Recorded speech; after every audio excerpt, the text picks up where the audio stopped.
L'Oréal Group, ampliando los límites de la belleza. Seguro de Auto Consorcio. Presentan CNN Prime.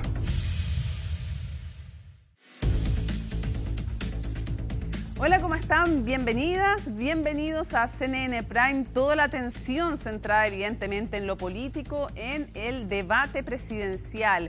El último, el que organiza la televisión abierta de nuestro país, en que Janet Jara y José Antonio Kast se verán las caras frente a las preguntas también que tiene la ciudadanía en la voz de los periodistas y las periodistas allí desempeñándose, ¿no? Entonces vamos a estar con eso, con la previa, con lo que está pasando en Televisión Nacional, que es la sede de este debate de la televisión abierta en nuestro país.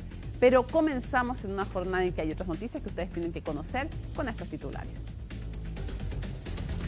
Y comenzamos justamente contándoles que Janet Jara y José Antonio Kast van a estar en su cara a cara en este último debate presidencial.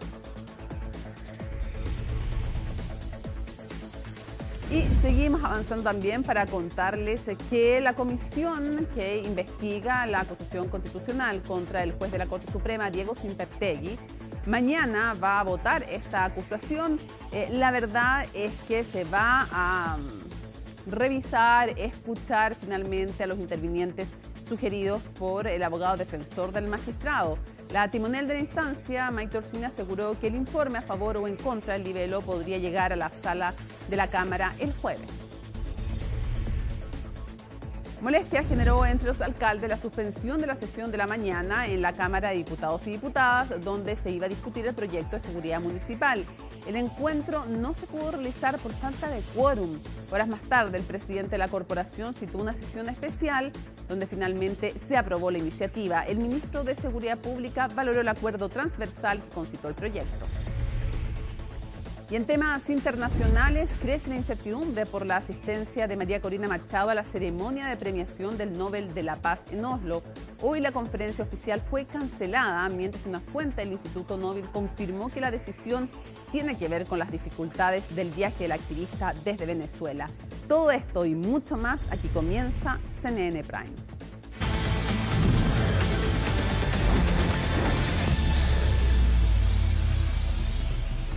Bueno, y durante la madrugada se produjo un violento asalto a una familia, todo esto en Chicureo. Felipe Hernández tiene más información destacada de este hecho policial ocurrido en la región metropolitana. Felipe, te escuchamos. ¿Cómo estás, Mónica? Muy buenas noches. Claro, porque es un hecho delictual el que lamentablemente aborda a este grupo familiar, 4 adultos, un menor de edad y un lactante de tan solo 7 meses, y que lamentablemente fueron víctimas de este violento episodio ocurrido a eso de las 5:30 de esta madrugada, en la que un grupo de al menos 5 sujetos, y todos premunidos de armas de fuego, llegaron hasta este domicilio, ingresaron por una ventana de un dormitorio, y luego de eso entonces comienza el calvario para este grupo familiar. Lo cierto es que todos fueron apuntados con armas de fuego, incluso la pareja que estaba en ese dormitorio por el cual ingresaron estos sujetos fueron apuntados directamente a la cabeza. El resto del grupo, mientras estos sujetos se mantenían al interior de ese dormitorio, el resto comenzó a ingresar hasta la casa y a registrar todo un cuanto hay. Se topan con otro matrimonio que estaba al interior del domicilio, y es ahí donde al hombre de esta pareja, de este matrimonio, lo golpean con la parte posterior de un arma de fuego en la cabeza, generando ahí algún tipo de traumatismo en contra de esta persona. Estos sujetos buscaban principalmente lo de siempre: dinero, joyas, artículos de valor y, por supuesto, llaves de automóviles, los que finalmente terminan siendo sustraídos desde la casa, llevándose 2 de los vehículos que se mantenían guardados al interior de este domicilio. Un robo que hasta ahora ha sido evaluado en al menos 50 millones de pesos, y eso principalmente por el robo de los 2 automóviles que fueron sustraídos desde esta propiedad ubicada en el sector de Chicureo, en la comuna de Colina, sector norte de la región metropolitana. Tuvimos acceso a la posibilidad de poder conversar con una de las víctimas y esto fue lo que nos contaba. Me despierto y lo primero que veo una persona apuntándole con la pistola a mi pareja y a mi hijo, y me levanté, me puse en medio así como no hagan nada. Me empezaron a decir ya dónde está la plata, dónde están las joyas, dónde están las llaves de los autos. Ahí me agarraron, me pusieron a buscar las llaves de los autos, le pasé las llaves del auto y nada, ahí me tiraron para el piso, me dijeron al piso, no mirís para arriba, me amarraron las manos, después amarraron a mi suegro. La verdad no sabemos si lo forzaron a la entrada, pero sí sabemos que a la salida lo deben haber forzado porque si no, no tienen cómo haber sacado los autos. Yo creo que algún dato debe haber habido por ahí. Claro, y llama poderosamente la atención cómo estos sujetos ingresan hasta este domicilio, pero lo más importante acá es saber cómo ingresan hasta la propiedad misma. ¿Por qué? Porque aquí hay un condominio de por medio, hay obviamente algunas medidas de seguridad y de esa manera, o más bien, de todas maneras estos sujetos vulneraron todas esas medidas y por eso es que logran finalmente concretar este violento hecho. Hay una situación particular que ocurre incluso dentro de la casa. Cuando estos sujetos ingresan, se topan con una pareja que tiene a una guagüita, que es la lactante que estaba al interior de este domicilio, de tan solo 7 meses. Y también fue apuntada incluso por parte de estos mismos sujetos con las correspondientes armas que andaban portando, y le entregan la guagua, en este caso la lactante de 7 meses, se la entregan a la menor de edad, que tan solo tiene 7 años, y la llevan hasta una pieza cercana al interior del domicilio para que, bueno, no fueran parte de esa situación que estaban viviendo. Mientras tanto, el resto del grupo, mientras revisaban la casa, otro grupo entonces maniataba a los integrantes adultos de este grupo familiar que terminan siendo las víctimas de este violento hecho. Otro de los integrantes, más bien, otra de los integrantes de este grupo familiar entregó declaraciones. Pongan atención a este relato porque finalmente es la historia final de estos minutos más tensos que vivió este grupo familiar mientras estaban siendo víctimas de este violento hecho. Entraron, no sé, antes de las 6 de la mañana, 5:30, entraron por mi pieza. Me despierto y estaban apuntándome con una pistola en la cabeza. Y nada, después empiezan a traer a la otra gente de la casa a mi pieza, nos dejan a todos ahí. Bueno, a mi padrastro le pegan, queda todo con sangre, a mí igual me pegaron. Mi guagua me dejaron estar un rato con ella y después se la dieron a mi hermana para amarrarnos a todos. El efectivo, dónde están las cosas, no sé qué. Después decía, cállense y miren para abajo, todo el rato nos decían, miren para abajo, onda, o si no, nos vamos a pitear a la chica.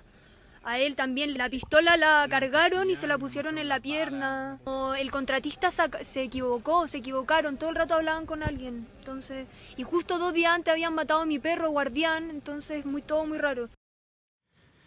Un hecho que está siendo investigado por la Fiscalía Centro Norte, Mónica, y además con el mandato a la Brigada de Robos Centro Norte de la Policía de Investigaciones para que puedan esclarecer cuáles fueron las situaciones que ocurrieron al interior del domicilio. Afortunadamente, para esta investigación va a ser beneficioso la existencia de cámaras de seguridad, no solamente en el exterior del domicilio, sino que al interior también, y también para poder darle alcance a estos sujetos que hasta ahora no han sido encontrados en la región metropolitana, Mónica.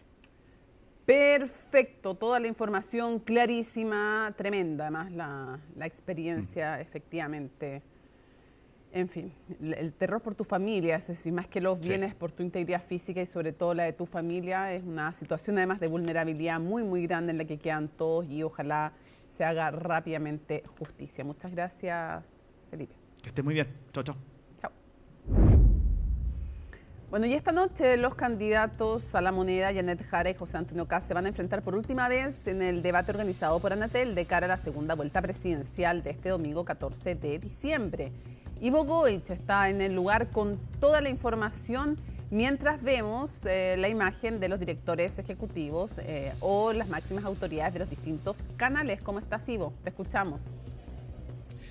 ¿Cómo te va, Mónica? Muy buenas noches. Así es, están esperando los directivos, los ejecutivos de los canales que componen Anatel a la candidata oficialista. Janet Jara ya hizo ingreso hasta Televisión Nacional de Chile. José Antonio Kast, acompañado de su esposa, de Pía Adriasola, para lo que va a ser el último encuentro, el cara a cara final entre ambos candidatos previo a lo que va a ser la elección del próximo domingo 14 de diciembre. Un formato de debate, Mónica, que es extenso, que tiene 9 bloques precisamente, se va a extender por cerca de 2 horas y 40 minutos en el papel. En teoría vamos a ver efectivamente si es que en medio del debate esto se va alargando, se respetan los tiempos, los segundos, cosas que hemos visto en los debates anteriores. Hay temas definidos, Mónica, estructurados, los candidatos van a estar sentados frente a frente, hay una disposición especial, recordemos que son solo 2, no son 8, como fue el debate pasado, y se van a hablar de temas, por ejemplo, como seguridad ciudadana, economía, gobernabilidad, políticas sociales, ahí pensiones y empleo, que es uno de los temas principales también que ha sido parte de esta campaña, salud, vivienda, educación, relaciones internacionales, migración, control fronterizo y temas relacionados con la corrupción, la probidad y el uso de los recursos públicos, Mónica, dividido, como te digo, en 9 bloques. ¿En qué consiste cada uno de estos bloques? Bueno, cada candidato va a contar con 4 minutos por cada uno de estos temas que yo te decía para poder responder, debatir, intercambiar opiniones, dar a conocer sus últimos puntos previo a lo que va a ser la elección del próximo domingo. Además, va a haber 2 bloques de preguntas cruzadas. Esas son directas, cara a cara, candidato a candidata, candidata a candidato, efectivamente. Van a formular una pregunta al otro en hasta 1 minuto de tiempo, es el tiempo que tienen para hacer la pregunta, seguido de un espacio que van a tener ambos de intercambio de opiniones de hasta 3 minutos. El candidato que va a abrir este debate, Mónica, será José Antonio Kast. La primera pregunta cruzada entre candidatos la hará primero Janet Jara, podríamos decir desde la mitad, dentro de la primera mitad del debate, y dentro de la segunda mitad será José Antonio Kast quien le preguntará a la candidata del oficialismo. Sí, te escucho. Sí, es que quiero retroceder un pasito más atrás. Estamos viendo ahora imágenes de la llegada que fue hace algunos momentos. Queríamos que nos contaras de la llegada de cada candidato, con qué ánimo venían, con quiénes además venían, porque una cosa es con quienes entran, pero también antes hay equipo previo, hay equipo que entra con ellos. La vemos con María Pía Adriasola, su esposa. Están de espaldas a las cámaras que tenemos nosotros porque están saludando a Pablo Vidal de Anatel. Entonces, justamente quería preguntarte con quién llegaron, si hablaron, no hablaron y todo eso. Sí, bueno, vienen bien acompañados, pese a que este es un debate que no va a tener público, donde los equipos, parte de sus comandos y quienes los acompañan van a estar fuera del lugar, del estudio donde se va a realizar este debate. Nombres importantes que acompañan a los candidatos. En el caso de Janet Jara, por ejemplo, van a haber alcaldes, Javiera Reyes, Fares Jadwe, van a haber diputados, senadores, Diego Ibáñez, Daniel Chicardini, Carol Cariola, Beatriz Sánchez, está también Carolina Toá acompañando a la candidata oficialista. Su equipo de trabajo, efectivamente, está Ricardo Solari, Paulina Bodanovich, su jefa de campaña, entre otros. Por el otro lado, José Antonio Kast también está con su clásico equipo de trabajo, liderados por Cristian Valenzuela, por María Pazfadel, Sebastián Figueroa, entre otras personas que lo acompañan siempre. Y dentro de quienes lo van a acompañar también, Arturo Esquella, el presidente del Partido Republicano, Mara Cedini, Ruth Hurtado, está Andrés Llanet, el diputado de Amarillos, que en el día de mañana se va a reunir con José Antonio Kast, que en los últimos días dio a conocer que finalmente su opción presidencial para el próximo 14 de diciembre es el candidato del Partido Republicano y del Partido Social Cristiano, y también presidentes de partidos, Guillermo Ramírez, Rodrigo Galilea, está Johannes Kaiser también, que lo ha acompañado en los últimos debates públicos, lo hizo en el debate de Archi la semana pasada, está acá nuevamente Johannes Kaiser. Nosotros, por la disposición en la que se da este debate, Anatel, Mónica, te cuento, tenemos una acreditación que nos permite llegar solo hasta el hall de la entrada, mientras vemos en algunas imágenes que se viene acercando un vehículo que es la denominada Jaraneta, que ha sido parte de la campaña de la candidata Janet Jara, ya acercándose acá a dependencias de Televisión Nacional de Chile. Ya viene, por supuesto, en un vehículo particular que va atrás de esta citroneta roja que ha sido parte de su campaña, pero como te decía, nosotros estamos en un lugar donde no tenemos acceso directo ni a los candidatos, más allá de la llegada y ese saludo inicial que ustedes vieron junto a los directivos de cada uno de los canales que componen Anatel y también de Anatel, y el resto de los invitados han ido ingresando. Algunos lo hacen por la puerta principal, sí. Por ejemplo, hace algunos minutos Mónica ingresó corriendo, de verdad corriendo, trotando, el senador Lagos Weber. Estaba medio perdido, no sabía efectivamente por dónde tenía que subir. De hecho, le tuvimos que decir por qué escalera era la que él tenía que ir para poder llegar a la terraza donde están efectivamente ahora los invitados. Mientras la señal oficial muestra, Mónica, que ya está por bajarse de su vehículo particular la candidata oficialista Janet Jara. Está a momentos de entrar, entonces, contar un poco que aquí hay dos figuras clave. Cristian Valenzuela por el lado de José Antonio Kast y Juan Carvajal por el lado de Janet Jara. Nos referimos respecto de lo que es la asesoría más directa, el coach para el debate. Estos encuentros requieren una preparación que se hacen con equipos programáticos, pero luego también, incluso dependiendo de la ocasión y el estilo del candidato, hay quienes hacen como de contraparte y que hacen como interpelaciones. A veces hay ocasiones en que se han preparado con la misma cantidad de periodistas que habrá en un debate, hay veces en que no, solamente se preparan con un par de personas que hacen de periodistas y alguien que hace del rival o la rival, dependiendo del caso. Pero lo que sí sabemos es tanto Juan Carvajal, en el caso de Janet Jara, ya no es Darío Quiroga, como en el caso de José Antonio Kast, Cristian Valenzuela, son claves para la preparación más fina del debate. Y una de las preguntas, creo yo, que está sobre la mesa es con qué estrategia va a llegar cada uno. Algunos han dicho desde el comando de José Antonio Kast que van a haber sorpresas, que se criticó bastante el tema de... Él mismo lo dijo. ¿Él lo dijo? Sí, lo dijo durante el fin de semana en uno de los despliegues regionales que tuvo, que le espera poder contestar las preguntas directas de la candidata Jara y que incluso la va a sorprender con las respuestas en medio de todo este debate que se ha dado efectivamente por la participación de José Antonio Kast en los debates y esta estrategia de manejar los tiempos, de no contestar. Mira, vemos ahora el ingreso de Mónica ya en los próximos minutos ya de la candidata oficialista Janet Jara. Te quiero contar algo, Mónica, porque José Antonio Kast, dentro de este despliegue que hay acá en el debate Anatel, tiene un punto de prensa previo a ingresar a los camarines donde se preparan para ya salir al estudio minutos antes de las 9 de la noche. Se le consultó por la declaración que dio en Aquí se debate la semana pasada, que fue ha sido muy debatida, efectivamente, ha sido el principal tema. Sí, bueno, tú bien mejor que nosotros lo sabes, Mónica, la declaración de José Carlos Mesa, el diputado del Partido Republicano, acerca de la posibilidad de conmutar penas para, sin todavía una edad determinada, entre 70 y 75 años, me acuerdo que te dijo él durante la semana pasada, a enfermos terminales que estén cumpliendo prisión. Tú le preguntaste acerca de el caso de violadores de menores de edad, si también lo contemplaba. Él se abre esa posibilidad y bueno, y eso generó una tabla de proporciones. De hecho, ha sido parte de la recta final del debate, quizás el tema que más se ha tocado durante los últimos días, donde Janet Jara ha emplazado a José Antonio Kast a contestar, y bueno, lo hizo en parte, Mónica, al ingreso acá a Televisión Nacional, en este punto de prensa que tienen los canales acreditados, diciendo que en su programa no considera ningún indulto y que jamás indultaríamos a alguien que cometa un delito de ese tipo. En la misma línea de lo que planteó hace algunos días también la candidata oficialista Janet Jara. Vamos a ver efectivamente, este va a ser uno de los temas que se le van a consultar a José Antonio Kast en este debate, pero al menos en la previa ya fija una posición, al menos de una forma en que no la habíamos escuchado antes. Sí, me parece que es una posición distinta de la que le habíamos escuchado antes. Bueno, a raíz también de toda la bataola que se hace que se crea a raíz de esta pregunta. Sí, porque fue ha sido el tema de la semana a raíz de las declaraciones del diputado Mesa en Aquí se debate en CNN Chile.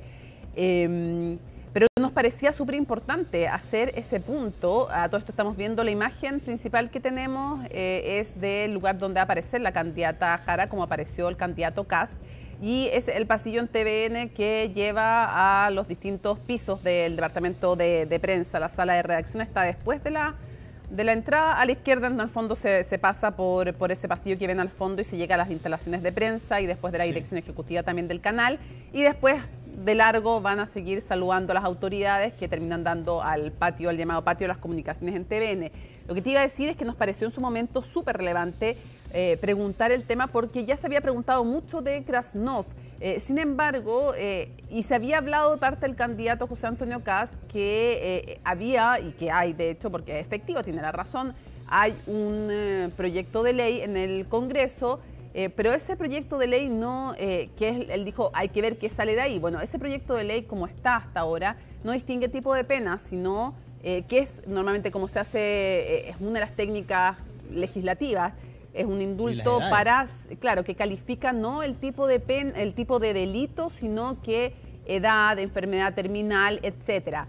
Ahora, también cuando uno se mete un poco a ver ese proyecto, que es lo que hicimos también antes del debate porque nos parecía relevante, es que no hay distinción de delitos. Por eso fue la pregunta que le hice al diputado Mesa, si por ejemplo, ¿y por qué? Porque que se entienda bien lo que voy a decir. En el ordenamiento jurídico nacional o internacional, el delito más grave que se puede cometer son las violaciones de derechos humanos.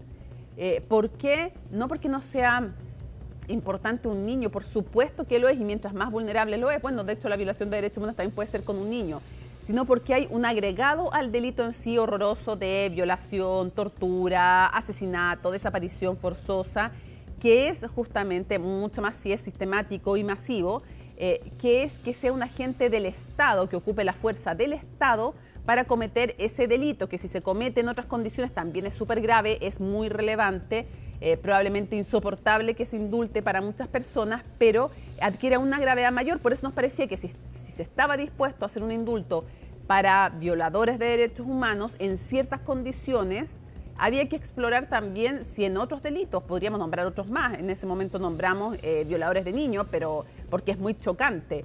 Pero tiene sentido, por lo que te digo, porque en el ordenamiento jurídico, si estás dispuesto a lo más, normalmente estás dispuesto a lo menos. Ahora, ahí viene entrando la candidata Janet Jara, ¿no? Sí, ahí está.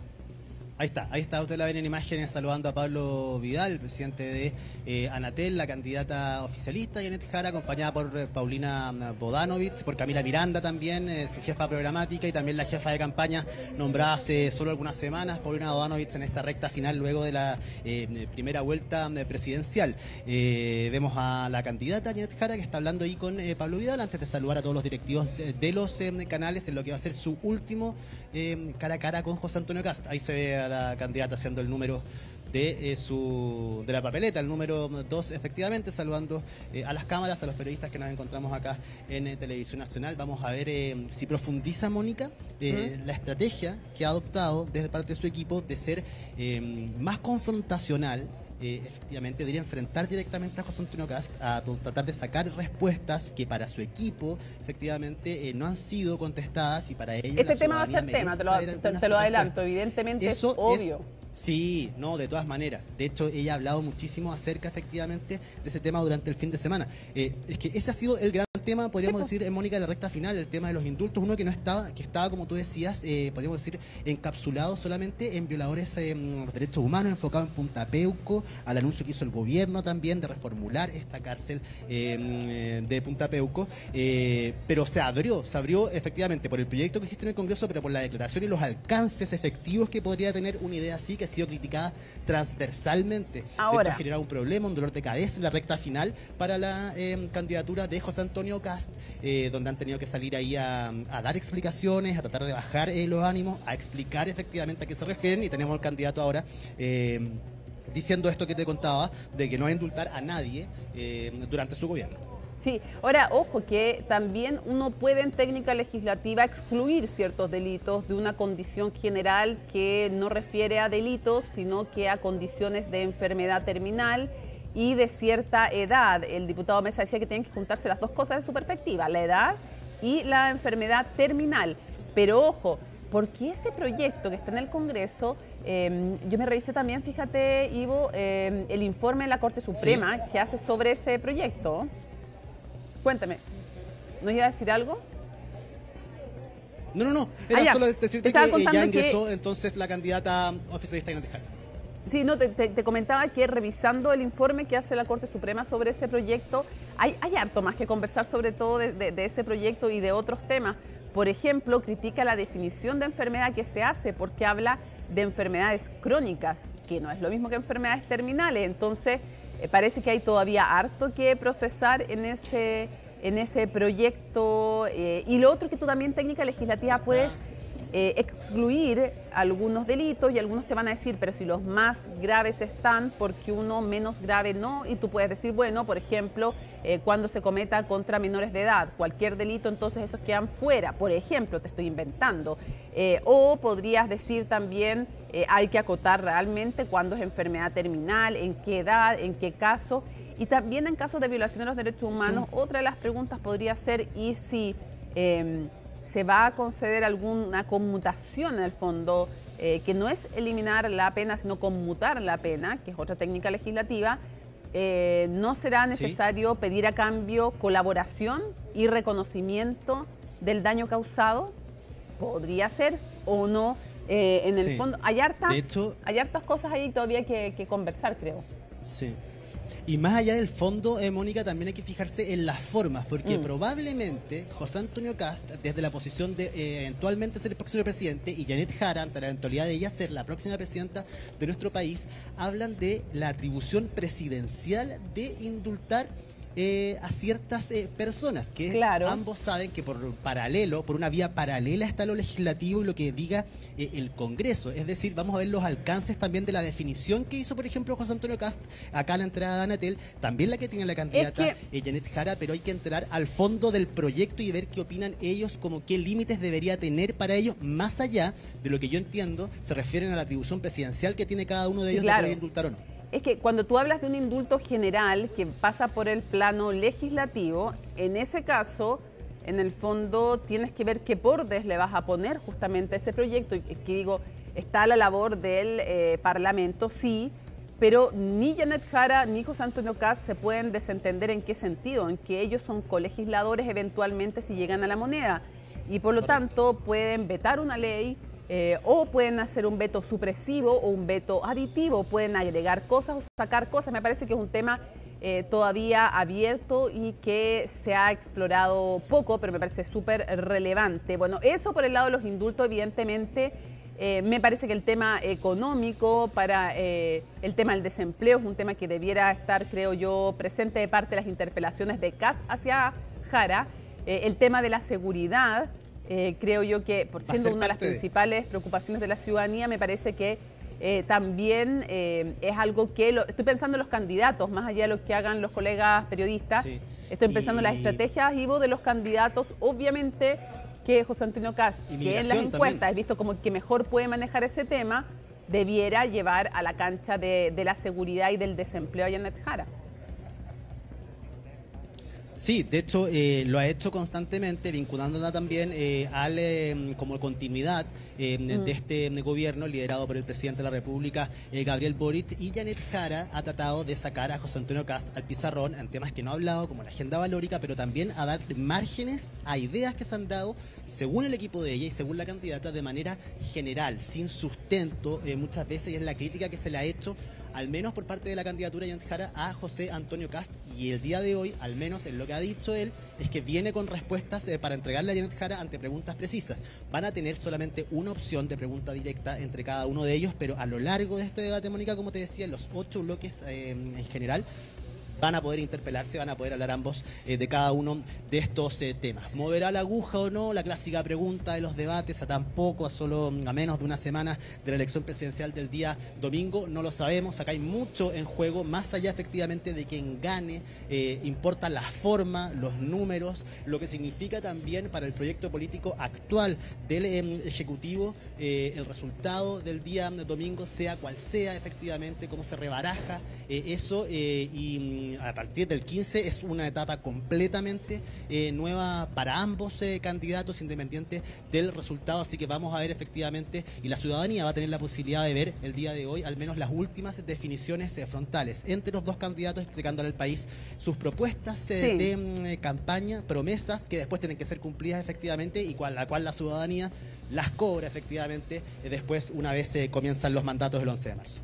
Salvo errores muy gruesos o elementos sorpresa que ocurran en un debate, desempeños excepcionalmente buenos o excepcionalmente malos, y aún así es muy difícil que un debate por sí solo mueva la aguja. Es difícil, no imposible, pero difícil.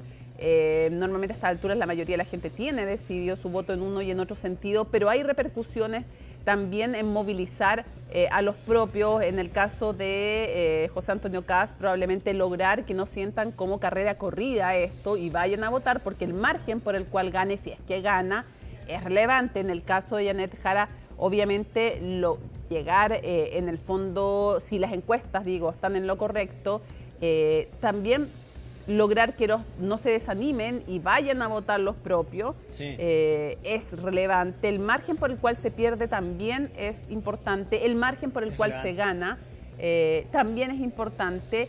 Y el tipo de liderazgo que se va construyendo, ya sea para estar en la oposición o en el gobierno, sí también se demuestra en estas instancias. Ivo Goich, muchísimas gracias por toda la información y vamos a estar retomando también. Mañana te espero en Dirección La Moneda. Perdón, en Cambio de Guardia. Sí, vamos a ver, No. Sí, te confundiste, pero que esta semana va a ser Dirección La Moneda, yo creo, de todas maneras. No, venga aquí a... No. Esta semana. No. Yo creo que es una semana excepcionalmente importante para tenerte en Cambio de Guardia. Vamos a tener a todos desplegados, así es que ahí te espero nomás. Ya, mañana Cambio de Guardia con Ivo Goich, como cada miércoles cuando lo logramos, Cambio de Guardia con Ivo Goich. Así que tus fans te esperan. Hablemos más rato, Mónica, ¿ya? Sí, tus fans te esperan, así que ahí queda grabado, se Gracias corta la comunicación en estos momentos cuando Ivo Goich ha aceptado estar en Cambio de Guardia. Nos vemos mañana, Ivo. Chao. Nos vemos, que estés muy bien, sí. Un gusto, como siempre. Como siempre, Mónica. Obvio, lógico. Bueno, en el comando de Janet Jara creen que esta noche se juega el todo por el todo en el debate presidencial de Anatel. La abanderada llegó, dicen, con una estrategia clara, la vimos ahí en pantalla. Dice que es presentar sus propuestas de gobierno y a la vez criticar a su oponente José Antonio Kast. ¿Le dará resultado? Los detalles en el informe de Macarena Román. El otro candidato estuvo 16 años en el Congreso Nacional. De las 1.500 sesiones que tenía que asistir, faltó a 625. 50% atacar a Kast, 50% propuestas. Esa ha sido la estrategia del comando de Janet Jara para intentar ganar la elección del próximo 14 de diciembre. Ahora quiero seguir trabajando por ti. El trabajo más importante ahora quizás será en el debate Anatel, cuando se enfrente por última vez a su contendor José Antonio Kast. En Anatel, Jara va a mostrar propuestas. Kast va a seguir escondiéndose y vendiendo humo como un charlatán. Dejar claro a la ciudadanía que su proyecto político es un proyecto de centro-izquierda, que los partidos y sectores que la respaldan son mucho más amplios y mucho más moderados que lo que uno podría pensar de un gobierno comunista. Una candidatura que tiene 9 partidos apoyándola, que van desde el Partido Comunista hasta la Democracia Cristiana. Pero según analistas, eso no ha sido suficiente. El debate de esta noche podría ayudar, pero no necesariamente la alcanzará. Yo creo que vamos a tener una dinámica parecida, una candidata que va a buscar que el candidato que según las encuestas lleva la delantera conteste las preguntas que aún no ha contestado, que además sacar partido de un formato que a él no le acomoda. Y aunque los debates no son el punto fuerte de José Antonio Kast, un eventual mal desempeño, dicen los expertos, no necesariamente favorecerá a la exministra del Trabajo. Es que antes de la veda de las encuestas, Jara perdía en todos los sondeos publicados. En general, las encuestas mostraron, le fue bien en términos de lograr sembrar dudas sobre José Antonio Kast, pero muy poco en términos de capitalizar. O sea, la gente quedó con dudas en algunos temas con Kast, pero no logran verla a ella, de nuevo, como una figura capaz de hacer gobierno o capaz de alguna manera ser presidente. Pero no creo que tenga la capacidad de dar vuelta a una elección o de hacer grandes cambios en las tendencias, a menos que en ese debate pase algo que realmente sea de alto impacto. Alto impacto que en el comando de Jara espera tenga el resultado el 14 de diciembre, así como lo hizo Ricardo Lagos frente a Joaquín Lavín en 1999, donde el expresidente triunfó frente a la Carta UDI por menos de 200.000 votos. Hay un esfuerzo importante por quien va perdiendo de decir que esta es una elección abierta, que no está sentenciado. eso lo dicen los manuales de todas las campañas. Es cosa de escuchar en cualquier país del mundo al que diga que dar la pelea porque la elección está abierta es porque está perdiendo. Según información de CNN Chile, en el interior del comando de Jara no han evaluado las cartas que podrían formar parte de un eventual gabinete, como si lo han hecho en el comando del republicano José Antonio Kast. Bueno, en el último debate presidencial, José Antonio Kast buscará abordar, por su parte, aquellos temas que considera relevantes para la ciudadanía en un escenario donde también es evidente que va a ser interpelado por su contendora Janet Jara. La abanderada oficialista va a apuntar a obtener respuestas del abanderado, y él lo sabe, en materias que en el pasado le han abierto flancos. Bueno, los detalles y el análisis que se hace desde el lado del comando José Antonio Kast con Colomba Aijols. 2 horas con 40 minutos. Esa es la extensión que tendrá el último debate presidencial para que los abanderados puedan abordar temas como seguridad, economía, pensiones, salud y educación. Materias que se definieron en base a criterios periodísticos, estudios de opinión y problemáticas ciudadanas. En este último debate esperamos que las preguntas giren en torno a cómo va a enfrentar el futuro presidente de la República los problemas por los cuales está atravesando nuestro país. Cómo se va a enfrentar el crimen organizado, el narcotráfico, cómo se va a generar el 1.000.000 de empleos que se necesita para darle estabilidad a las familias chilenas. Temas que sin duda serán consultados en los 9 bloques que tendrá el debate, pero que también podrán abordar en mayor profundidad los candidatos en las 2 rondas de preguntas cruzadas donde podrán interpelarse. José Antonio Kast ha dicho, por la prensa incluso, de que nos va a sorprender, dijo el día de ayer. Yo lo que creo es que lo importante es que primero no pise el palito respecto a las provocaciones que le va a intentar hacer la candidata Jara. Y ojalá, por otro lado, también los periodistas entiendan que aquí los protagonistas son los candidatos y no son ellos. Candidatos que en el caso de Janet Jara han adoptado un rol interpelador en debates pasados, enfocado en cuestionar a José Antonio Kast.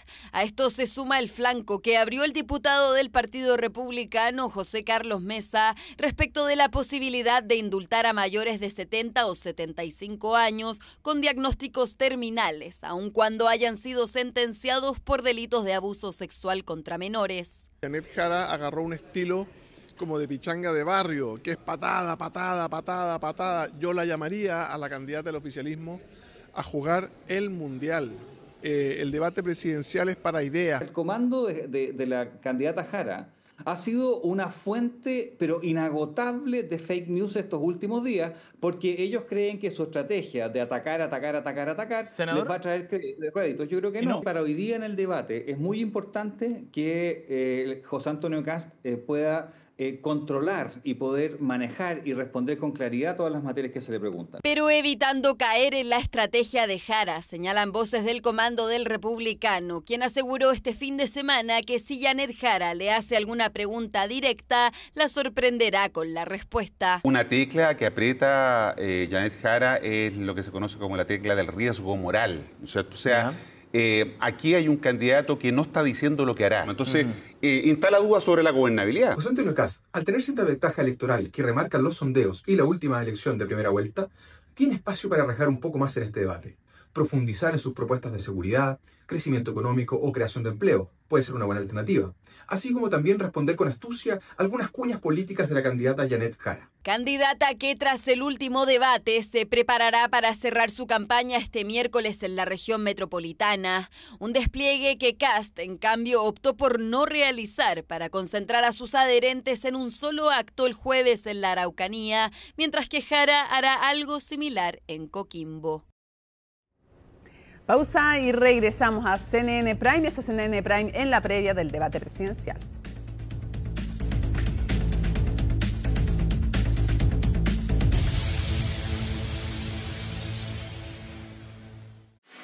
L'Oréal Group, ampliando los límites de la belleza sostenible.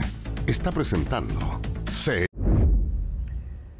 Esto es vergonzoso. En una sesión especial, la Cámara de Diputados aprobó la Ley de Seguridad Municipal. ¿Por qué digo que es vergonzoso? Porque primero pasó el bochorno del fracaso de esta mañana de una sesión por falta de quórum. De ello nos cuenta Stephanie Zamora con todos los detalles. Stephanie, te escuchamos.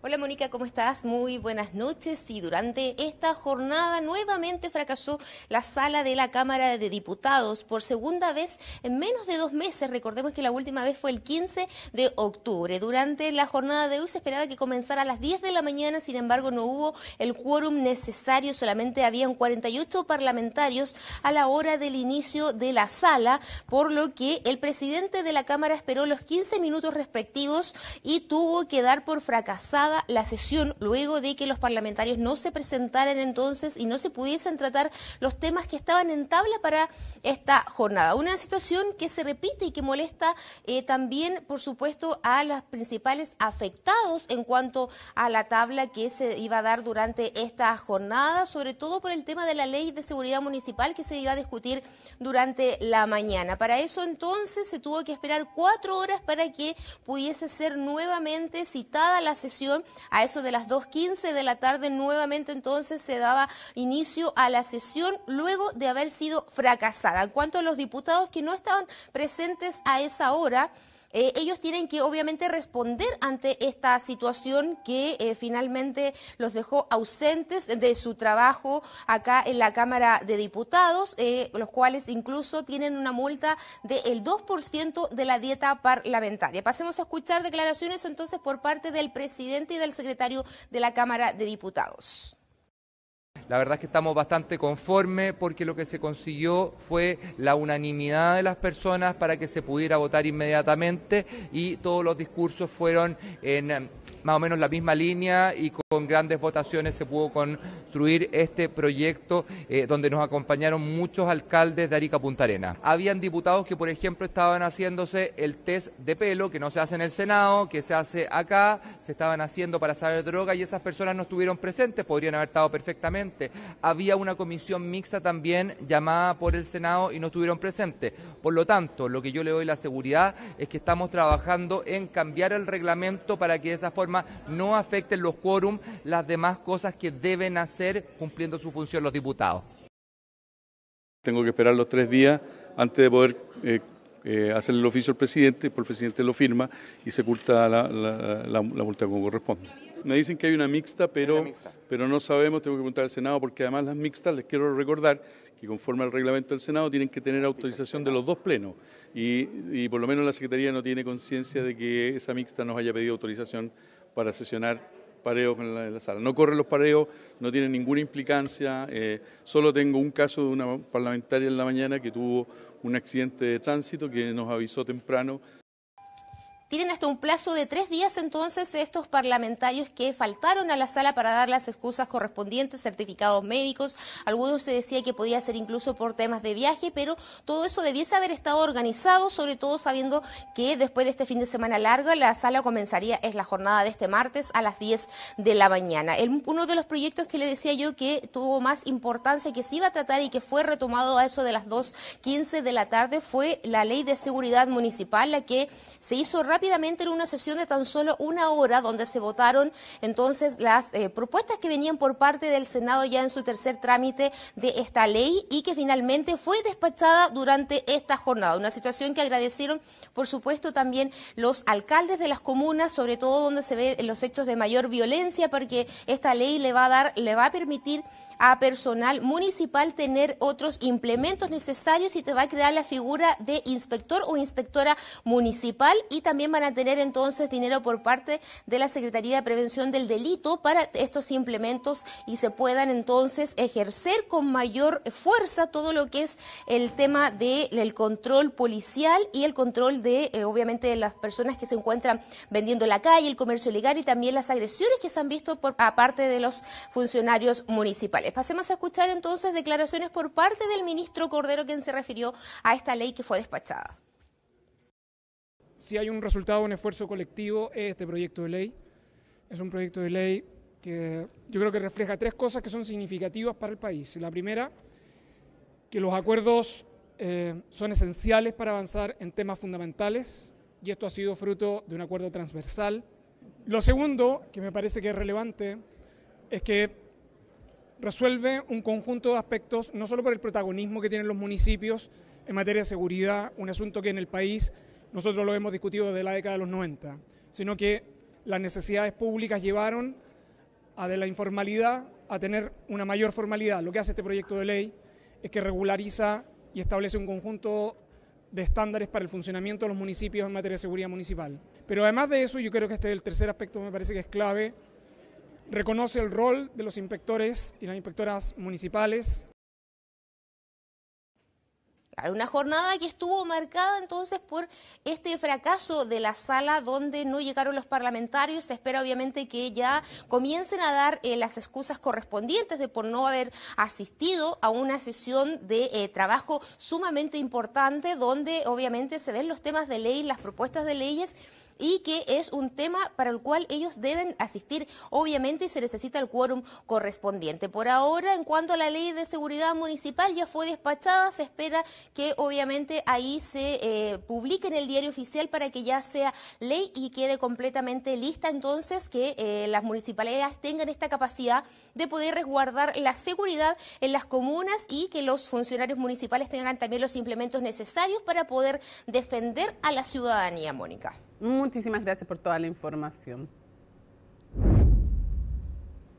Bueno, mañana la Comisión Revisora de la Acusación Constitucional contra el ministro de la Corte Suprema, Diego Sempértigue, va a votar el informe para que la discusión del libelo pase al Pleno de la Cámara. Hoy la defensa del ministro de la Corte Suprema participó en la instancia, siendo la primera ocasión en que se conoce su versión de los hechos. Los detalles con Miguel Ángel Araya.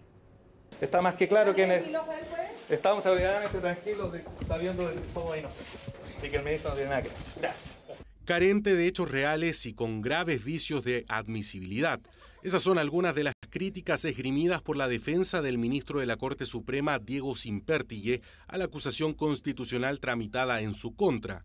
Y es que este martes, el juez del máximo tribunal del país tuvo por primera vez la posibilidad de dar a conocer su propia versión de los hechos que son parte del libelo acusatorio, siendo representado por su abogado defensor en la comisión revisora. Y ellos se encuentran en un viaje y después se encuentran en otro.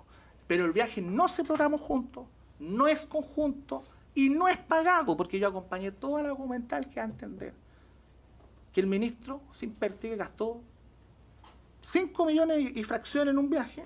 La acusación contra el ministro Sempértigue está dividida en 3 capítulos que a su vez se componen de distintos hechos. En síntesis, se resume en presuntas irregularidades en su relación con los abogados que representaban al consorcio Velasmovitech, Mario Vargas y Eduardo Lagos, supuestas intervenciones en el nombramiento notarial de César Maturana Pérez y aparentes gestiones para inhabilitar al exministro Muñoz en la vista del caso Fundamenta. Respecto al primer punto, la defensa de Sempértigue asegura que no existe una relación de amistad con los abogados Lagos y Vargas, sino que el viaje que realizó junto a ellos fue organizado por sus esposas. Una explicación que no dejó del todo satisfechos a algunos. Ahí tendrán que los parlamentarios ponderar si creen que efectivamente es solo una coincidencia o no. A mí me parece poco verosímil. Ahora, que me parezca poco verosímil que se hayan encontrado, no significa que se configure la causal de inhabilidad por estrecha familiaridad. Porque esa causal lo que señala es que esa estrecha familiaridad tiene que ser respecto de las partes. En cuanto a supuestas faltas a la probidad y transparencia en el nombramiento de César Maturana Pérez como notario interino de la Sexta Notaría de San Miguel, la defensa de Sempértigue aclaró que él no era miembro de la Corte Suprema a la fecha de la designación, ni tampoco tiene ningún vínculo familiar con él, ya sea por consanguinidad o por afinidad, asegurando que no es ni yerno ni hijastro del ministro. César Maturana contrajo nupcias con posterioridad con la hija de la pareja del ministro Sempértigue. Y eso se hizo. El yerno, en términos coloquiales. Es que no es el yerno, pero le entiendo. Un yerno político. Puede ser, en términos coloquiales. La defensa de Sempértigue explicó que el ministro no se inhabilitó en las causas Velasmovitech y Fundamenta, ya que la jurisprudencia se refiere a amistad o enemistad con las partes y no con los abogados que las representan. El tener una relación de amistad o enemistad de alguna de las partes con alguno de los ministros que esté conociendo una causa, a nuestro entender es una causal de inhabilidad para que ese ministro conozca la respectiva causa. Ahora bien, La jurisprudencia de la Corte Suprema ha sido reacia en aplicar estas normas tanto a su ministro de la Corte como también en los procesos de nombramiento. Este miércoles volverá a sesionar la comisión revisora para recibir a las personas que la defensa de Sempértegui pidió para testificar ante los parlamentarios, entre ellos los expresidentes de la Corte Suprema, Guillermo Silva y Juan Eduardo Fuentes. De este modo, la votación de la acusación constitucional en la comisión quedará para la tarde del miércoles y sería votada por el Pleno de la Cámara en la jornada del día jueves. Bueno, de acuerdo a las publicaciones en Internet de octubre, hay menos vacantes laborales que hace un año, pero más que un mes atrás. Bueno, eso revela en lo económico lo que está pasando en su escenario antes de la segunda vuelta. Expertos coinciden que si bien el mercado laboral ha sido discutido en campaña, no hay propuestas sólidas para el empleo. Todo lo explica Pilar Gutiérrez. La situación del mercado laboral sigue siendo central en la discusión pública. Si bien las cifras del INE son las que se consideran para analizar el tema, hay distintos indicadores que pueden dar luces sobre el momento que atraviesa el mundo del trabajo. El índice de avisos laborales en Internet del Banco Central registró una caída de 1,3% anual durante octubre. El mercado laboral, lo que uno ve el último tiempo es que ha ido mejorando de manera importante. Solo para dar un dato, el desempleo femenino llegó a estar por sobre el 10%, ahora está bajo el 9%, sigue siendo un desempleo más alto del que nos gustaría, pero el desempleo ha ido cayendo y lo que hay que hacer es continuar la inversión, continuar el crecimiento para que tengamos aún mejores cifras. El ministro de Hacienda realizaba el análisis en base a las últimas cifras del Instituto Nacional de Estadística, donde el desempleo disminuyó y se situó en 8,4%. Sin embargo, los expertos tienen una lectura algo distinta. Porque enfrentamos una situación de, como dice el experto laboral que yo no soy, David Bravo, vivimos una emergencia laboral, con una tasa de desempleo de 8,5%, la de mujeres más alta, la de los hombres un poco más bajo. Hay muchas personas que les gustaría trabajar y no encuentran trabajo porque simplemente crecemos poco y por un montón de trabas también que son las mismas leyes laborales. De forma complementaria, el índice de avisos laborales, que considera el promedio de estas publicaciones en sitios web, puede dar señales sobre el momento que atraviesa el mercado. En octubre, el indicador fue 68,9, mayor al mes anterior, donde anotó 59,5. Es decir, hay una mejora en términos mensuales, pero sigue siendo un dato más débil que hace un año. Tenemos una crisis laboral porque nos acostumbramos a tasas de desempleo por sobre el 8%, cuando Chile históricamente en momentos de crecimiento alto ha tenido una tasa de desempleo del 6%, o sea, a eso le agregamos también la precariedad de los puestos de trabajo que se ha creado, más la informalidad, tenemos un panorama que es complejo. Lo que estamos viendo es un panorama en que si bien la economía está teniendo un cierto repunte, el mercado laboral todavía está funcionando con rezago y eso es algo de preocupación. Este índice del Banco Central es la última cifra económica previo a la segunda vuelta del domingo. Precisamente el tema laboral ha sido mencionado en los programas de los candidatos, pero algunos expertos no quedan satisfechos. Todo el tema de capital humano en general, a mi juicio, ha sido un poco el pariente pobre de las campañas, partiendo por el tema de educación, por ejemplo, que está bastante ausente. Ahora, en materia de mercado laboral, sí en el programa de José Antonio Kast se le da algún énfasis a poder hacer un mercado laboral que sea más adaptable a las condiciones actuales de cambio tan veloz. En ese sentido sí, pero yo creo que en el tema de capital humano en general, los dos programas de gobierno son deficitarios. En general, en las propuestas de la candidata y el candidato presidenciales falta todavía, diríamos, mayor especificidad en algunos temas. Por ejemplo, en temas de salacuna universal, en temas de flexibilidad o adaptabilidad laboral, en temas de indemnización por año de servicio, son temas que se pueden todavía seguir desarrollando con mayor detalle. Un tema que preocupa a la ciudadanía y que deberá abordar quien sea que llegue a la moneda el próximo 11 de marzo. Gendarmería presentó una denuncia ante el Ministerio Público por una serie de amenazas en contra de personal de la expenitenciaría de Santiago. La intimidación se realizó mediante el envío de 2 coronas de flores. Esto ya ha ocurrido en ocasiones anteriores. Las reacciones las vemos en el informe de Pablo Figueroa. Una imagen que no es la primera vez que ocurre. El envío de 2 coronas de flores al Centro de Detención Preventiva Santiago Sur destinadas al mayor Muñoz y al capitán Estrada, quien ya había sido amenazado de la misma forma. El hecho en sí es grave y que se venga repitiendo en el tiempo, por cierto que a nosotros nos genera una tensión especial. Insisto, son gente peligrosa que se está articulando este tipo de situaciones con con el fin de amedrentar o con el fin de definitivamente instalar un tema y tener el control absoluto del sistema penitenciario del país. Gendarmería presentó una denuncia ante el Ministerio Público para investigar las amenazas contra el personal de la expenitenciaría de Santiago. Nosotros hemos tomado conocimiento, se han iniciado las investigaciones internas, además de la denuncia al Ministerio Público, y se han tomado algunas medidas de resguardo adicional. Sobre el resultado de esas investigaciones se informará oportunamente. Pero lo que sí es evidente y es claro, como nosotros lo hemos señalado en otro momento, Gendarmería forma parte del sistema de seguridad pública, el rol que ellos desempeñan en la gestión del sistema penitenciario es clave para el funcionamiento global del sistema de seguridad y por lo tanto el amedrentamiento a cualquier funcionario de Gendarmería que desarrolle sus funciones es también un amedrentamiento al sistema de seguridad pública. Gendarmería es un servicio público, la verdad las cosas que ha tenido un abandono constante por parte del Estado, por parte de todos los gobiernos de turno, que cada 4 años se habla mucho de las cárceles y una vez que los gobiernos asumen se olvidan nuevamente el sistema penitenciario y somos los funcionarios los que terminamos haciéndonos cargos de esta realidad y sosteniendo muchas veces con una polera y un bastón el sistema penitenciario en Chile. Además, se activaron los protocolos de seguridad internos y externos. Esto incluyó un registro y allanamiento de 2 módulos específicos, junto con otras diligencias investigativas. Sin duda que es una situación grave, como usted dice, no es primera vez que esto ocurre, sin embargo, respaldamos plenamente las acciones que está tomando Gendarmería de Chile para proteger a sus funcionarios. Antes que anticipar un juicio, la situación obviamente es una situación grave, puede estar vinculada hacia amenazas a personal de Gendarmería, pero esto requiere investigación. La vida de los gendarmes honestos y de sus familias está en riesgo. Haciendo su trabajo hoy día corren el riesgo de ser trasladados, ganando espacio el crimen organizado. Mafiosos, de crimen organizado, las fotos de los familiares, de los hijos entrando al colegio, las coronas de flores, las amenazas directamente de muerte a las esposas o en la casa. Es algo que estamos viendo en Chile hace algunos años ya.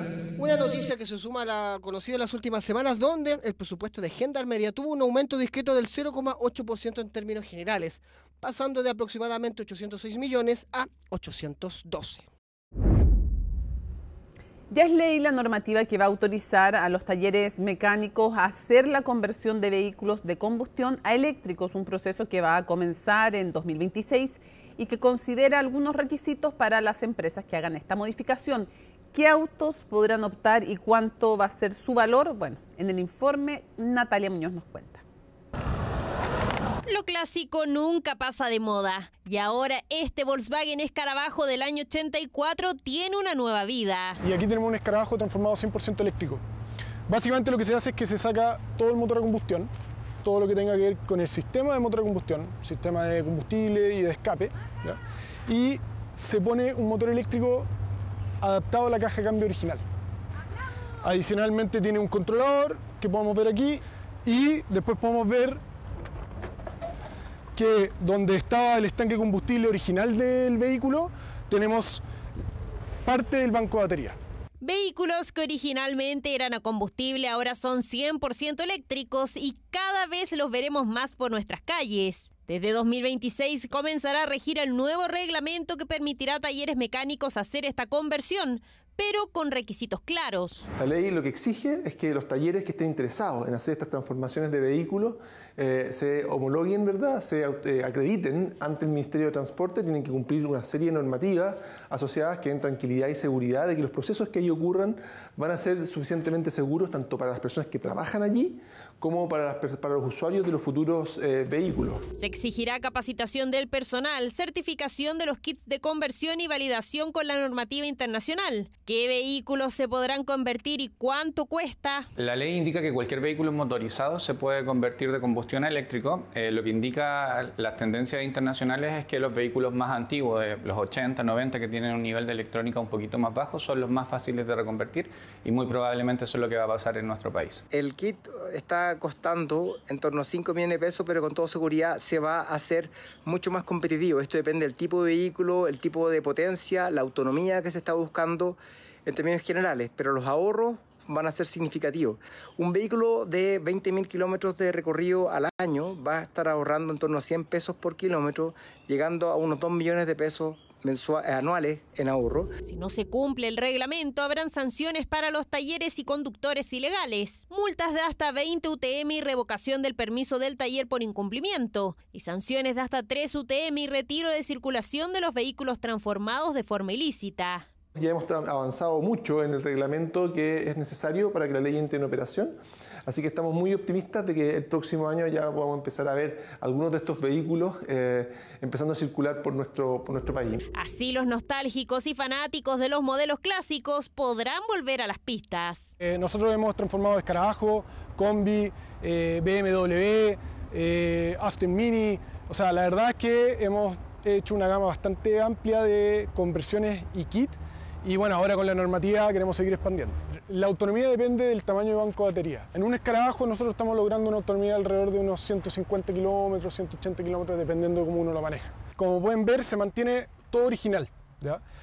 Adicional a este pequeño medidor, que básicamente aquí podemos ver porcentaje de batería, voltaje del sistema, los amperes que se están usando instantáneo y los amperes que hemos usado hasta ahora. Pero, como podemos ver, básicamente para hacer andar el vehículo se gira la llave como se hacía antes y este vehículo ya está prendido. Como este auto tiene una caja manual original, yo lo puedo poner en neutro y acelerar el motor y se podemos escuchar.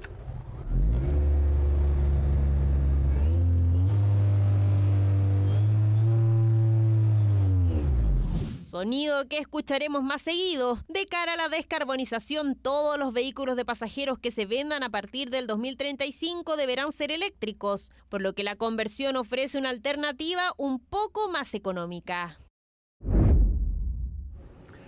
El fútbol argentino es investigado por presunto lavado de dinero. Hoy las oficinas de la AFA y las sedes de más de 15 clubes fueron allanadas por la justicia en medio de un proceso por presuntos vínculos con Surfinanzas, una entidad financiera señalada como cercana a Claudio Chiquitapia. Los detalles de quién es Claudio Chiquitapia y de qué se trata todo esto con Felipe Gallardo. Un juez argentino ordenó el allanamiento de la AFA, la Asociación del Fútbol Argentino, y más de 30 clubes de fútbol en forma simultánea. Sí, tal como escuchó, un escándalo sin precedentes se vive en Argentina. Allanaron las oficinas de la Asociación Argentina de Fútbol. Y como si eso fuese poco, la de más de 15 clubes. Imágenes que hablan por sí solas. La justicia federal ordenó más de 30 allanamientos simultáneos en una investigación que apunta a la empresa Surfinanzas, acusada de montar una estructura de lavado de activos y evasión fiscal. El objetivo es encontrar documentación contable, celulares y dinero para desentrañar la operatoria de la financiera. ¿Pero en qué se relaciona con la AFA? La hipótesis de la Fiscalía es que la financiera utilizó el fútbol para blanquear capitales ilícitos, aprovechando la necesidad de financiamiento de los clubes y la entidad. Se le acusa de no poder acreditar el origen de más de 800.000 millones de pesos argentinos, monto multimillonario por el cual no se pagaron impuestos. Todos los servicios que presta nuestro grupo se realizan en estricto cumplimiento de la normativa vigente. Si algún individuo o empresa que operó con nuestras plataformas hubiera obtenido dinero de manera irregular, corresponde a la justicia determinar si es culpable de algún delito, para lo cual cuenta con nuestra absoluta colaboración. Sí puedo decirles que nada tiene que ver la Asociación del Fútbol Argentino, nada tiene que ver Claudio Tapia y nada tiene que ver Pablo Torvicino con lo que están investigando. Uno de los clubes en la lupa es Racing Club, quien incluso en su camiseta llevó el auspicio de Surfinanzas. Es tanto el vínculo de la empresa con la AFA, en que en 2024 la Copa de la Liga llevaba el nombre de la entidad financiera. La AFA es una asociación realmente que está más limpia que el Vaticano. Todo esto se da en el marco de algunas controversias de la que ha sido partícipe la Asociación del Fútbol Argentino por razones estrictamente futbolísticas, como por ejemplo el otorgamiento a un club de fútbol de un título de campeón que no estaba reglamentado previamente. Y claro, el manejo del fútbol argentino ha estado en la polémica. Hace solo unas semanas, la directiva de Tapia decidió crear un torneo de la nada, entregándole un título de campeón a Rosario Central, una vez finalizada la fase regular del campeonato argentino. Estas imágenes de Estudiantes de La Plata, dando la espalda al señalado campeón, dieron la vuelta al mundo. Imágenes de una de las jornadas más oscuras en la historia del AFA, mientras el presidente Claudio Tapia lleva semanas en Estados Unidos participando en reuniones con la FIFA y con cercanos al presidente Donald Trump. Muy buenas noches, partimos la revisión de las noticias internacionales en Conexión Global en CNN Prime y vamos directo hasta Oslo, Noruega, porque allí mañana va a ser la ceremonia de entrega del Premio Nobel de la Paz a María Corina Machado, pero sigue la incertidumbre de si va a estar o no presente la líder opositora venezolana. Ya llegó sus hijos, ahí vemos a su hijo Ricardo, entonces, que llegó durante la tarde al hotel donde debería hospedarse María Corina Machado. Ayer llegó su hija, también su madre, y durante esta tarde arribaron otros presidentes también que van a ser parte de esta ceremonia de entrega del Premio Nobel de la Paz. Hoy día había programado una conferencia de prensa donde supuestamente iba a hablar la líder venezolana, sin embargo, finalmente esta se canceló. De todas maneras, las autoridades dicen que siguen trabajando en función de que María Corina Machado esté presente en la ceremonia que se va a realizar mañana a la 1 de la tarde, hora local en Noruega, y va a ser alrededor de las 8 de la mañana, entonces de nosotros, 8 o 9 de la mañana, se va a realizar esta ceremonia de entrega. Hoy habló también el secretario del Comité Noruego del Nobel, quien aseguró entonces que están trabajando para que llegue María Corina Machado. Veamos. Ha dicho que estará aquí para las celebraciones. No sé cómo viajará ni cuándo llegará, pero confío en que llegará a tiempo para las celebraciones. Todo depende de cómo se desarrollen los acontecimientos, pero esperamos poder ofrecer una rueda de prensa mañana, antes o después de la ceremonia. Pero por supuesto, la ceremonia, la celebración del Premio Nobel y el discurso de la galardonada, esa es la prioridad absoluta. Y durante la tarde llegó Javier Milei, presidente de Argentina, entonces a Noruega para participar de esta ceremonia de entrega del Premio Nobel de la Paz. También ahí ya está el presidente de Panamá y el presidente de Paraguay, y se espera también la asistencia del presidente de Ecuador, Daniel Noboa. Panamá en particular es también bien importante su asistencia porque es este país donde están registradas las actas electorales que obtuvo la oposición de la última elección presidencial en julio del año pasado y que asegura la oposición le dio la victoria a Edmundo González. Sin embargo, el CNE, el Consejo Nacional Electoral venezolano, bajo el poder del chavismo, le dio el triunfo a Nicolás Maduro. Ayer habló entonces el presidente de Panamá y esto fue lo que dijo. Este es un enorme simbolismo de que los astros se están alineando tras la libertad de Venezuela. Y yo espero que toda esta resonancia que ya está teniendo y va a seguir teniendo en los próximos 2 días repercuta a lo interno y comprendan que aquí no hay vuelta para atrás, que aquí hay una sola ruta y es la libertad y la democracia para Venezuela. Sin embargo, pese a que hay una gran cantidad de invitados para esta ceremonia de entrega del Premio Nobel de la Paz, también hoy se registraron manifestaciones en contra de María Corina Machado por obtener este Nobel de la Paz. Critican más bien entonces a la líder opositora por apoyar las políticas de Donald Trump en contra de Venezuela, específicamente los ataques a supuestas narcolanchas en el Mar del Caribe y también las distintas amenazas que ha hecho de atacar por tierra a este país bajo la excusa entonces de una guerra contra el narcotráfico. De hecho, ayer también Donald Trump fue entrevistado por Político, un medio estadounidense, y dijo que los días de Nicolás Maduro en el poder están contados. Escuchemos lo que dijo una manifestante entonces que asistió a estas protestas en Oslo. Estamos poniendo en mesa que el premio Nobel se está usando para legitimar intervención militar.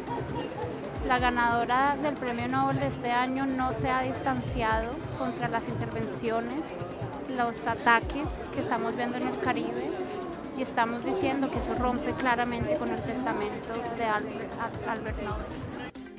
Y precisamente estos ataques en el Caribe también están generando una polémica en Estados Unidos, específicamente por el ataque doble a una embarcación en septiembre pasado. En este ataque entonces se atacó inicialmente a este barco que presuntamente llevaba drogas hacia Estados Unidos, pero al ver que había 2 sobrevivientes después de este primer ataque, Estados Unidos, las Fuerzas Armadas decidieron atacar por segunda vez a esta embarcación y muchos critican que esto es más bien un crimen de guerra, atacar por segunda vez a este barco.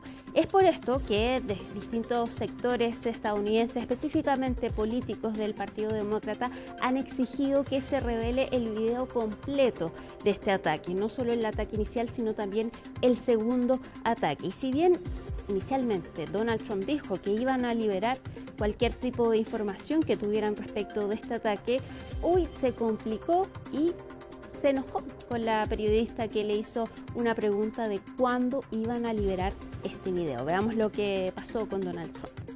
Mr. President, you said you would have no problem with releasing the full video of that strike on September 2nd off the coast of Venezuela. Secretary Hegseth now says...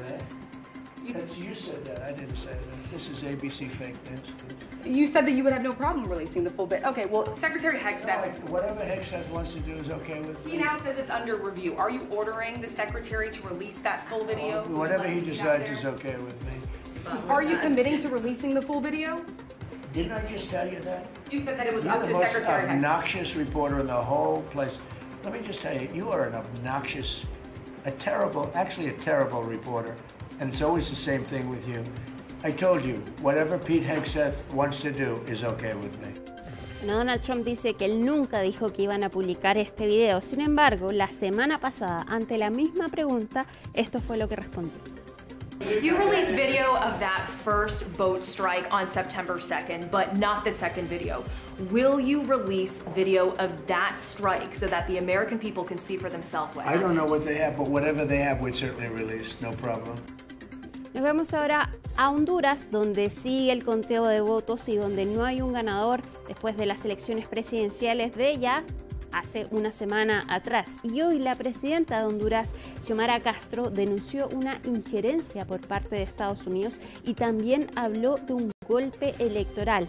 Injerencia, dice, después de las declaraciones de Donald Trump que apoyaron a un candidato en particular, Nasri Asfura, del Partido Nacional, y también después del indulto que le entregó el mandatario estadounidense al expresidente hondureño Juan Orlando Hernández. Hoy entonces Xiomara Castro, presidenta de Honduras, denuncia esta injerencia y se suma también al candidato Salvador Nasralla, quien está segundo en el conteo y que también asegura que acá hay una manipulación del conteo de votos. Escuchemos lo que dijo la presidenta de Honduras.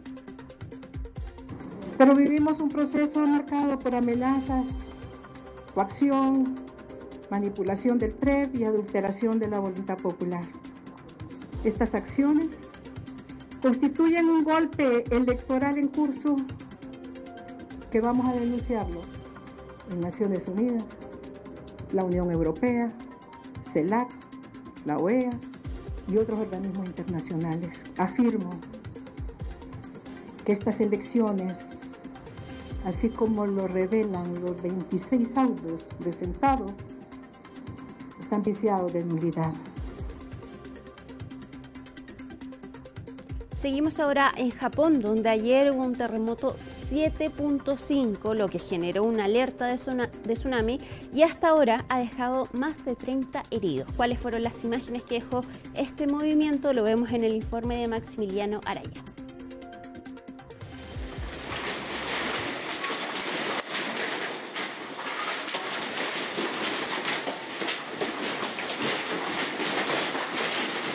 Estas fueron las imágenes que dejó el terremoto de magnitud 7,5 que sacudió la costa de Japón este lunes a las 11:15 de la noche, hora local, a unos 71 kilómetros de la costa noreste del país. El movimiento dejó más de 30 heridos y obligó a las autoridades a emitir órdenes de evacuación para más de 100.000 personas. En relación con el terremoto que azotó el este de la prefectura de Aomori, hasta el momento hemos recibido informes de al menos 30 heridos y un incendio residencial. Seguimos trabajando para publicar información sobre los daños relevantes. Tras el sismo, la Agencia Meteorológica de Japón emitió una alerta de tsunami para la costa del Pacífico de Hokkaido. Sin embargo, las olas de tsunami no fueron tan altas como se temía. Solo se observó un tsunami de 70 centímetros en el puerto de Kuji. Finalmente, la alerta de tsunami se levantó la madrugada de este martes. Se han observado tsunamis con alturas de 0,5 y 0,4 metros.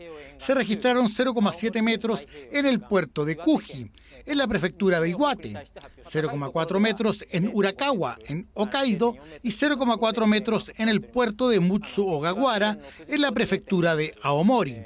Por favor, permanezcan atentos a terremotos de escala similar a este, de 6 o más, durante la próxima semana, y en particular durante los próximos 2 o 3 días. Tras el movimiento se reportaron cortes de energía en Aomori e Iwate y el servicio de trenes de alta velocidad fue suspendido entre Fukushima y Aomori. Las autoridades instaron a las personas en las zonas afectadas a evacuar hacia terrenos elevados o trasladarse a edificios seguros. Debatimos si evacuar, pero nos da miedo que pase algo, así que decidimos evacuar de inmediato y vinimos aquí. Por otra parte, los operadores nucleares no detectaron anomalías ni niveles inusuales de radiactividad en torno a las centrales nucleares, considerando el desastre registrado tras el terremoto de magnitud 9,1 en 2011. En cuanto a las centrales nucleares de Higashidori y Onagawa, no hemos recibido informes de anomalías hasta el momento. Sin embargo, se nos ha informado de que todavía se están realizando comprobaciones en otras instalaciones nucleares.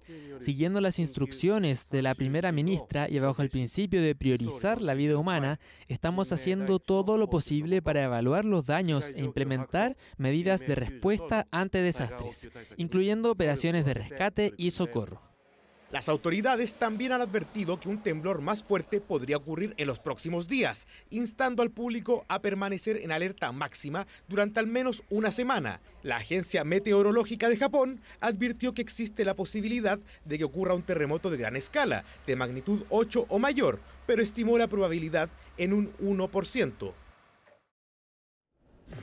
Y vamos a terminar con el recomendado de nuestro equipo, y esta vez es el podcast chileno El Último Palestino, un podcast que fue estrenado hoy día ya en las plataformas de Spotify y Apple Music, que trata de una audioserie de ficción de 6 capítulos que relata el viaje de una chilena palestina que intenta llegar hasta Gaza y los distintos obstáculos que tiene que enfrentar entonces para lograr encontrarse con su primo en el enclave palestino. Es una serie entonces de ficción, pero bastante documentada entonces con todo lo que ha pasado en Gaza desde el 7 de octubre de 2023. El Último Palestino entonces, podcast chileno de ficción, y arriba en todas las plataformas de audio. Y nos vamos a la pausa, pero ya sigue más CNN Prime con Mónica Rincón. Que estén muy bien y muy buenas noches. Chao.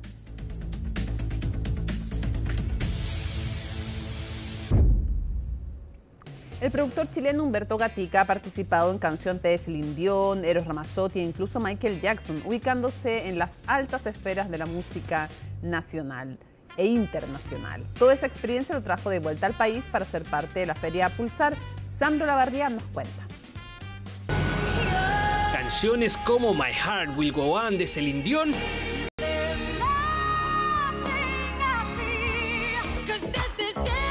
o Thriller de Michael Jackson son algunos de los trabajos más reconocidos de Humberto Gatica, uno de los chilenos más importantes al interior de la industria musical internacional. He sido un afortunado y pienso que he dejado el nombre de mi país bien puesto en la industria, orgulloso de ser chileno, rancagüino.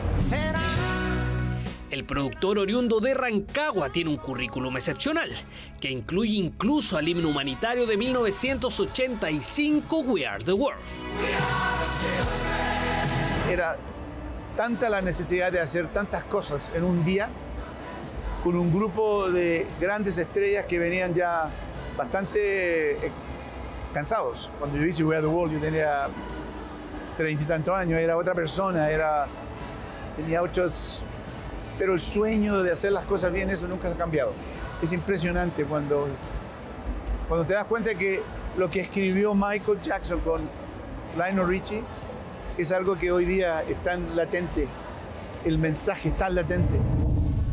Y además por esto... Estamos hablando de todos los éxitos más icónicos que él tuvo, tanto versiones en vivo, de esos éxitos, los demos. los demos preliminares previo a la consagración de la producción final. Ha sido una experiencia bonita y pienso que va a ser algo extremadamente exitoso. Y aunque en medio de tanta estrella internacional, el productor no ha dejado de buscar nuevos talentos nacionales que tengan proyección de triunfar fuera de nuestras fronteras. Tuve 2 oportunidades, pero no se dio por razones que, como te digo, fueron, no se dio. Hay veces que fue un muchacho que se llama Nico Ruiz. ¿Qué le vamos a hacer? Yo tenía mi concepto, mi opinión de qué es lo que él debería hacer. Como productor, pues me he ganado ese derecho de decir, yo creo que este es el camino correcto. Y luego, fíjate, a Emilia Dadis, Miss Universo, gran voz, gran artista. En mi mente yo pensaba que tenía un gran futuro en la industria. Aparte que ella me dio a entender de que la música era una de las cosas más importantes en su carrera, en su vida profesional. Tras una participación como jurado en Viña 2019, Humberto Gatica volvió a Chile para ser parte de la versión 2025 de la Feria Pulsar, donde entregó parte de su experiencia musical.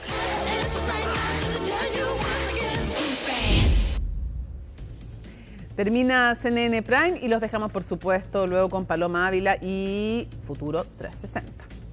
Martes 9 de diciembre, así estuvo nuestro país y el mundo. Somos CNN Chile. Buenas noches.